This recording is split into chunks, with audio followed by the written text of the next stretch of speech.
여러분 3월 25일 수요일입니다. 시편 42편, 43편 말씀 우리가 오늘 묵상하겠습니다. 제가 33페이지 읽겠습니다.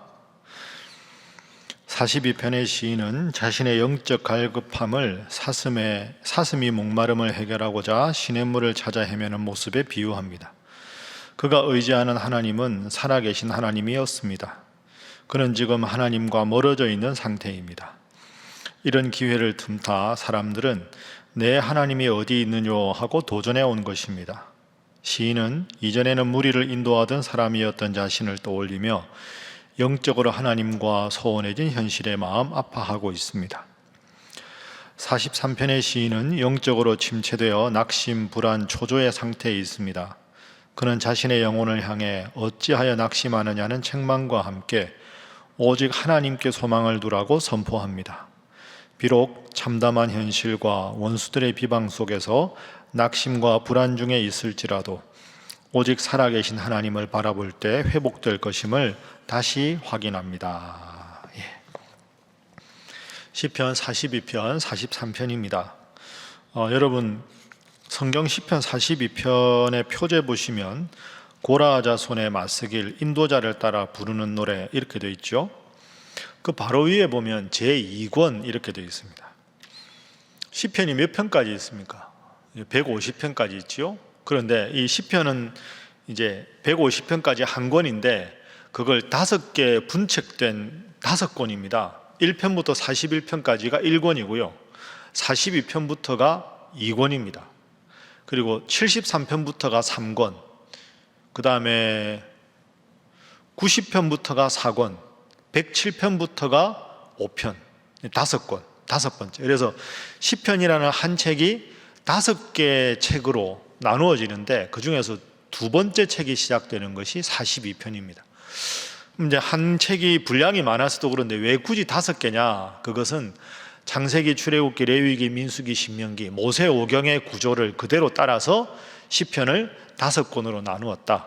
두 번째 책이 시작되는 것이 42편이다. 그래서 제2권 이렇게 되어 있습니다.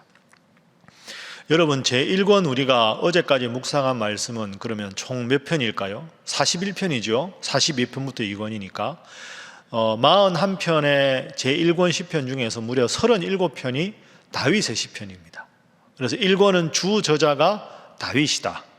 2권은 오늘처럼 고라 자손도 나오고 또 다양한 저자들이 나옵니다. 고라 자손의 시 이런 표현이 많이 나오거든요. 앞으로 예를 들어 42편, 44편, 45편, 46편 다 고라 자손의 시입니다. 이 고라 자손은 종교적인 직무를 맡았습니다.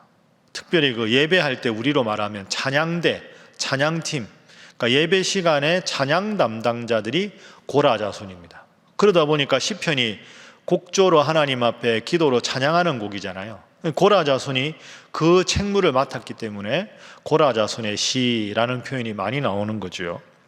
그리고 고라 자손의 맞서길이라고 되어 있습니다. 맞서길이라는 표현도 시편에 많이 나오는데 이 맞서길은 이 시 중에서도 뭔가 교훈적인 내용을 담고 있을 때 맞서길 이렇게 합니다.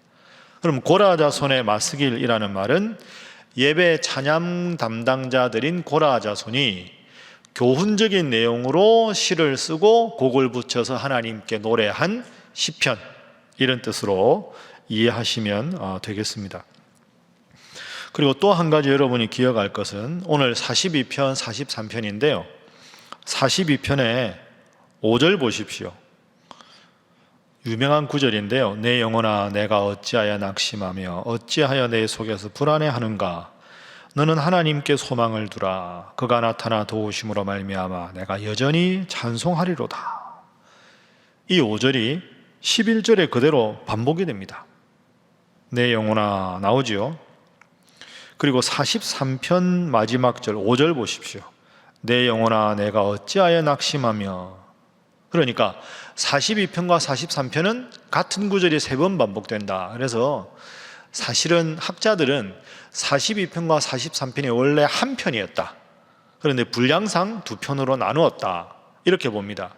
그리고 여러분 42편의 고라 자손의 맞서길 44편, 5편, 6편 다 고라자손의 마스길인데 43편에는 표제가 없죠. 그 무슨 뜻일까요? 원래는 한 편이었다. 구절도 반복되고. 그래서 오늘 읽는 42편, 43편은 고라자손의 마스길로 한 편의 시편이다. 이렇게 이해하시고 지금부터 말씀의 교훈을 생각하겠습니다. 자, 첫 번째 오늘 본문의 기도 제목은 하나님을 간절히 찾게 하소서 하는 것입니다. 42편 1절 여러분 잘 아시죠? 목마른 사슴 시냇물을 찾아 헤매이듯이, 그 곡이 1절에서 나오는 겁니다. 하나님이여 사슴이 시냇물을 찾기에 갈급함같이 내 영혼이 주를 찾기에 갈급하니이다. 하나님을 간절히 찾는 고라자손의 마음이 사슴과 비유돼서 소개되고 있습니다. 사슴이 시냇물을 찾기에 갈급하다. 여러분, 사슴은 물을 먹어야죠. 초식 동물이. 그런데 이스라엘은 우리가 아는 대로 사막 지역이 아니었습니까? 그러니까 우리나라에 비해서 이스라엘은 비가 적게 옵니다. 1년 평균 강수량이 약 600mm 정도밖에 되지 않습니다. 그것도 비가 오는 우기가 있고 비가 안 오는 건기가 있는데 우기에만 집중적으로 내리기 때문에 1년 동안에 비 안 오는 날이 거의 대부분입니다. 그러면 사슴 같은 동물은 초식 동물이라 풀을 뜯어 먹어야 되고 물을 마셔야 되는데 이 목마른 사슴이 시냇물을 찾기가 쉽지가 않습니다. 그리고 오늘 시냇물이라고 번역되어 있는 이 단어는 여러분 우리나라야 뭐 아주 가물 때 아니면 시냇물에 가면 물의 양은 달라도 늘 물이 있잖아요. 완전히 바짝 마른 경우는 별로 없죠. 그런데 이스라엘은 말씀드린 대로 우기가 있고 건기가 있기 때문에, 그리고 우기에 집중적으로 비가 오기 때문에 시냇가가 우기에는 시내가 되어 있다가 바짝 말라서 건기가 되면 시냇물이 없는 시내도 많습니다. 그러니까 지금 목마른 사슴이 시냇물을 찾는다 할 때 이 시냇물은 우기뿐 아니라 건기에도 항상 물이 있는 아주 드문 시냇물, 이런 뜻입니다. 우리나라 시내하고는 다른 거죠. 그러면 풀을 먹다가 너무너무 목이 마른 사슴이 사시사철 어디 가도 물을 구할 수 있는 그 시냇물을 찾으려고 얼마나 노력을 하겠습니까? 지난번에 갔을 때 저 시냇가에 물이 있었지 하고 갔는데 물이 말라버리면 허탕치는 거죠. 그런 시냇가가 아니고 사시사철 정말 드문 시내지만 그 시냇가에 가면 언제든지 물을 얻을 수 있는 그 시내, 바로 그 시냇가를 그 목마른 사슴이 목숨을 걸고 가서 찾는 마음으로 하나님을 찾게 해주십시오. 자, 여러분 또 하나 생각해 보세요. 그러면 그런 시냇가에 누가 있을까요? 육식동물이 있겠죠. 왜? 그 시냇가에는 항상 초식동물들이 물 먹으러 오니까 사슴을 잡아먹는 사자나 맹수들이 늘 시냇가 주위의 수풀에는, 시냇가가 물이니까 물가니까 수풀이 있겠죠. 수풀에는 항상 사슴의 목숨을 노리는 육식동물들이 숨어 있는 겁니다. 그런데 목이 말라 죽을 수 없으니까 그 시냇가를 목숨을 걸고 찾는 거죠. 목숨을 걸고 물을 마시러 가는 사슴, 사시사철 물이 있는 시냇가. 그러나 시냇가에서 물을 마시는 건 목숨을 걸고 죽을 각오를 하고 시냇가를 찾는. 여러분 좀 1절이 새롭게 느껴지지 않습니까? 나는 지금 주님을 어떻게 찾고 있는가? 얼마나 주님 만나기를 갈망하고 있는가? 예배를 얼마나 사모하고 있는가? 목마른 사슴이 목숨 걸고 사시사철 시원한 물을 얻을 수 있는 시냇가를 찾는 그 열정이, 그 열심이 지금 나에게 있는가? 이걸 고라자손이 노래하고 있습니다. 항상 지금처럼 어려울 때일수록 생수의 근원이 되신 하나님, 그 하나님 찾고 구하고 그 하나님 통해서 생수의 강이 여러분의 가슴 속에 흘러넘치는 사랑하는 신일의 모든 성도들이 되시기를 주님 이름으로 축복합니다. 자, 두 번째 기도 제목은 낙심하지 않게 하소서 하는 것입니다. 그런 시냇가를 못 찾는다고 낙심해서는 안 되겠지요. 5절 말씀 보십시오. 내 영혼아 내가 어찌하여 낙심하며 어찌하여 내 속에서 불안해하는가. 낙심하지 않게 하소서, 불안해하지 않게 하소서. 두 번째 기도 제목입니다. 여러분 요즘에 말씀과 함께 읽으면서 어떤 생각하십니까? 코로나19로 얼마나 지금 우리나라뿐 아니라 유럽이나 미국이나 전 세계가 얼마나 걱정하고 있습니까? 전무후무한 일이 일어나고 있습니다. 그런데 저는 그렇습니다, 여러분. 이 어려울 때 하나님께서 우리에게 특별하게 의도적으로 하나님께서 시편을 읽게 하시는구나. 시편이 대부분 그런 내용 아닙니까? 너무 힘들고 어려워서 하나님을 간절히 찾고 그 하나님을 찾으니 마음에 주님께서 평안과 안식을 주셨다. 저는 사실은 요즘에 환경은 어렵지만 시편 말씀을 매일 읽어서 그런지 마음이 평안합니다. 어떻게 이렇게 하나님은 빈틈이 없으실까? 우리 성도들 힘들고 어려울까 봐 딱 필요할 때 제일 필요한 시편 말씀을 우리에게 주시는구나. 여러분 낙심하지 말고 불안해하지 말고 주님께서 주시는 위로와 주님께서 주신 평안으로 승리하는 우리 성도들이 다 되시기를 주님 이름으로 축복합니다. 자, 그럼 마지막 세 번째, 어떻게 하면 우리가 낙심하지 않을 수 있을까요? 낙심하고 싶어 낙심하는 거 아니지 않습니까? 어떻게 해야 되는가? 5절 다시 봅니다.